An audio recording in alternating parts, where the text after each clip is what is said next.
Assalamualaikum warahmatullahi wabarakatuh. Waalaikumsalam warahmatullahi wabarakatuh. Oke, selamat pagi dan salam sejahtera untuk kita semua. Terima kasih buat Bapak Aulia Rahman, Bapak Rega Himawan, Bapak Sanudin yang sudah menyempatkan untuk hadir dalam pembuatan video presentasi daripada mata kuliah Hukum Dagang Internasional sebagaimana yang telah ditugaskan oleh dosen pengampu yaitu Bapak Muhammad Abbas SH.MH. Di sini kita sebagai kelompok 6. Dan untuk materinya sendiri di sini kita akan membahas tentang regulasi perdagangan internasional di bidang tarif dan anti-dumping serta regulasi pelarangan subsidi dan safeguard dalam perdagangan internasional. Oke, untuk presentasinya yang pertama kita mulai dari Bapak Rega ya. Oke, untuk Bapak Rega dipersilakan untuk membacakan presentasinya. Enggak. Baik, saya meneruskan yang tadi. A. Sejarah perkembangan dumping dan anti-dumping. Arti dumping memiliki pengertian yang dekat dengan term dumping sendiri. Dumping adalah term bisnis internasional yang diartikan sebagai praktik dagang yang mana penjualan barang ekspor dengan harga lebih rendah dibandingkan dengan barang sejenis di negara asal barang. B. Definisi anti-dumping. Anti-dumping adalah tindakan untuk mencegah, mengatur, menghilangkan praktik dagang internasional yang bertujuan untuk mengeruk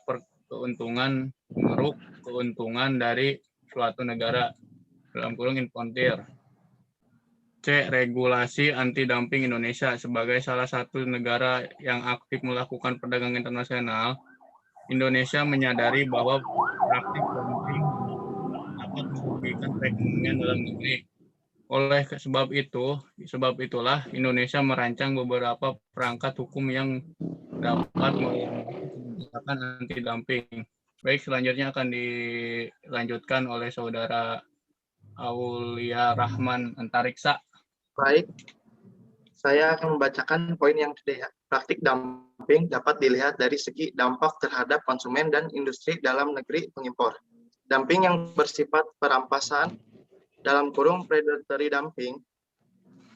Bentuk ini terjadi apabila perusahaan melakukan diskriminasi dan menguntungkan pembeli untuk sementara waktu dengan tujuan untuk menghilangkan saingan. Setelah saingan tersingkir, maka harga dinaikkan kembali. Bentuk dumping ini sangat merugikan produk industri dalam negeri terhadap negara pengimpor.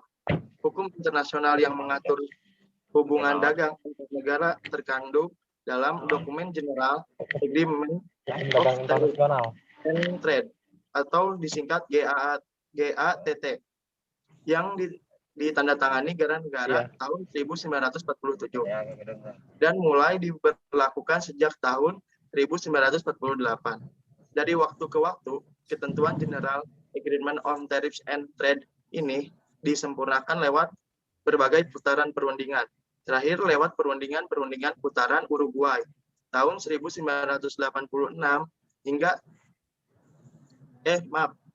dari 1986 hingga 1994 yang berhasil membentuk sebuah organisasi perdagangan dunia yaitu World Trade Organization atau disingkat WTO. Badan inilah yang selanjutnya akan melaksanakan dan mengawasi aturan-aturan perdagangan internasional yang telah dirintis GATT sejak tahun 1947. Berikut teman saya juga akan bacakan yaitu Hasanuddin. Ya, saya lanjutkan membacakan larangan subsidi dan perdagangan internasional. Mitsuho SL dalam buku yang menyatakan bahwa daftar bentuk subsidi produk ekspor yang dilarang berdasarkan Aneks 1 STM halaman 330-331. Jadi ini diriwayatkan dalam buku aneks. Impor atau domestik atau dalam penggunaan produksi barang ekspor dibandingkan ketentuan produk sejenis yang berkompetisi secara langsung atau jasa untuk kegunaan produksi barang konsumsi domestik.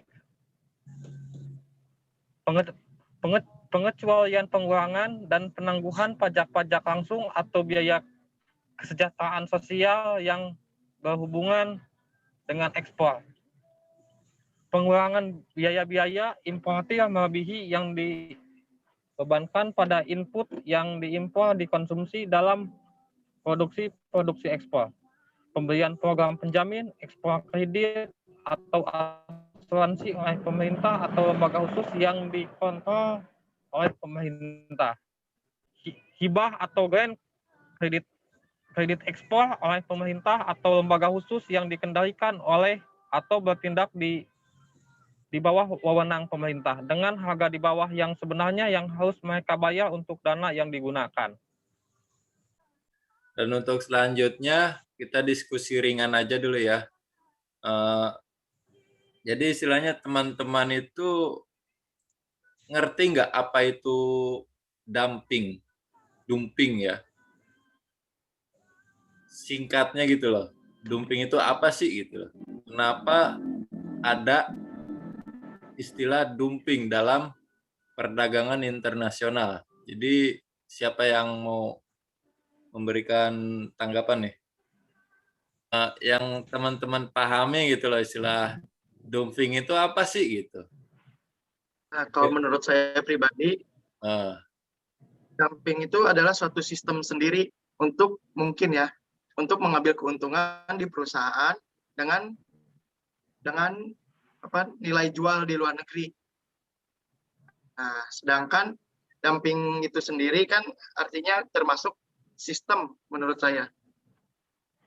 Kapitalisme termasuk mengeruk untung sebesar-besarnya yang dimana dijual ke negara lain dengan mata uang rupiah yang berbeda, tapi mahal di negaranya sendiri untuk entah itu untuk meringankan modal atau apapun. Jadi intinya dumping itu bagus nggak menurut teman-teman? Teori dumping ini dalam perdagangan internasional itu sebenarnya bagus nggak sih? Sehingga kenapa banyak negara yang istilahnya melakukan anti dumping gitu loh. Jelas itu kan istilahnya ada sesuatu yang tidak disetujui gitu dari negara tersebut karena menolak daripada sistem dumping. Bagaimana nih teman-teman tanggapan ini? Ya, kalau menurut saya itu Bung ya sangat tidak setuju ya, karena dumping itu istilahnya lah kalau dalam garis besarnya itu membom harga gitu. Iya, berarti itu curang ya apa gimana? Istilahnya ngebom harga kan ya? Itu ya bisa ya untuk melemahkan curang juga itu. Melemahkan ekonomi dari negara tujuan gitu ya. Iya, betul begitu, Bung. Jadi anti dumping itu sangat perlu gitu ya. Itu ya secara singkatnya itu monopoli ekonomi lah atau adu domba ekonomi gitu. Oh, siap. Begitu, Bung. Oke, ada yang mau nambahkan coba? Setuju dengan Pak Hasan, tapi menurut saya mungkin ya adanya suatu sistem ini berarti ada minusnya, ada plus minusnya gitu. Siap. Nah, mungkin dia bisa berkeuntungan di negaranya sendiri, perusahaan, dengan menumbalkan negara orang lain. Mungkin saja ada keuntungan di negaranya sendiri yang melakukan sistem dumping ini sendiri, begitu Pak Hasan. Ya, saya sangat setuju dengan pendapat Bung Awal.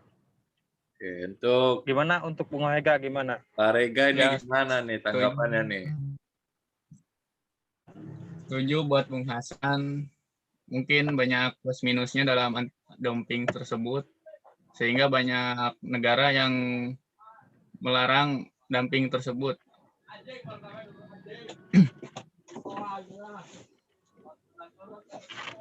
Oke, gimana teman-teman? Berarti intinya udah paham lah ya apa itu dumping istilahnya. Terus kenapa perlu adanya anti dumping dari negara-negara tersebut gitu.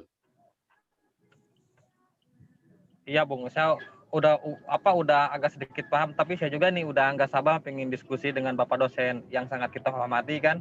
Siap. Untuk pertanyaan terkait ekspedisi itu, Bung. Jadi ekspedisi itu kan satunya ekspor impor ya. Mungkin Bung Suharja juga kan pernah belanja di Shopee kan, Lazada dan sejenisnya lah. Itu kan ada istilah harga yang sangat-sangat ngebom, Bung. Bahkan dari segi elektronik, pakaian ataupun ya dan lain-lainnya lah. Itu harganya lebih minim gitu. Ya bahkan saya juga, Bung, ya pernah bekerja di sebuah ekspedisi ya dengan analisa saya, ya itu emang seperti itu, Bung. Jadi harganya itu lebih bawah dibandingkan di negara kita gitu. Iya.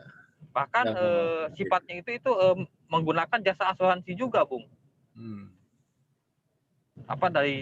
Segi jasa asuransi kehilangan gitu. Berarti itu kan sangat berbahaya berarti ya bagi perkembangan UMKM di negara kita sendiri gitu ya.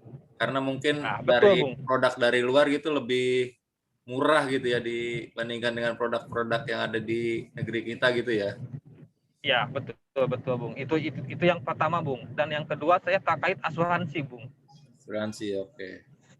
Iya, itu.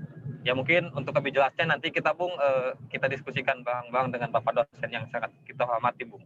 Oke, siap. Oke, berarti untuk kesimpulannya ya daripada presentasi saat ini, saya menyimpulkan jadi praktek dumping merupakan salah satu praktek dagang tidak sehat yang dilakukan oleh negara-negara pengekspor sehingga mengakibatkan kerugian atau injury bagi dunia usaha dan industri barang sejenis dalam negeri. Dengan membanjirnya barang dalam negeri akan mengakibatkan barang sejenis kalah bersaing sehingga pada akhirnya akan mematikan pasar barang sejenis dalam negeri. Yang diikuti munculnya dampak seperti memutus hubungan kerja massal, pengangguran, dan bangkrutnya industri barang sejenis dalam negeri. Jadi mungkin kesimpulannya di situ ya yang saya simpulkan daripada presentasi kali ini. Oke, teman-teman, gimana? Kita akhiri apa gimana? Oke, Bung, kayaknya sudah cukup kayaknya, Bung Bung. Hasan kayaknya sibuk banget, Bung Hasan. Oke, berarti ya, baik teman-teman. Alhamdulillah ya untuk presentasi kali ini, walaupun berjauhan gitu loh. Mudah-mudahan semuanya dalam keadaan baik dan sehat. Berkah rezekinya, terutama nih yang lagi pada kerja-kerja nih di dalam mobil nih, luar biasa nih. Salut nih. Oke, baik teman-teman, saya akhiri aja ya untuk presentasi sekarang. Mohon maaf sebelumnya atas presentasi ini, mungkin ya mudah-mudahan dosen memaklumilah dengan keadaan sekarang saat ini gitu. Oke, saya tutup ya teman-teman ya. Terima kasih banyak. Assalamualaikum warahmatullahi wabarakatuh. Waalaikumsalam warahmatullahi wabarakatuh. Warahmatullahi wabarakatuh.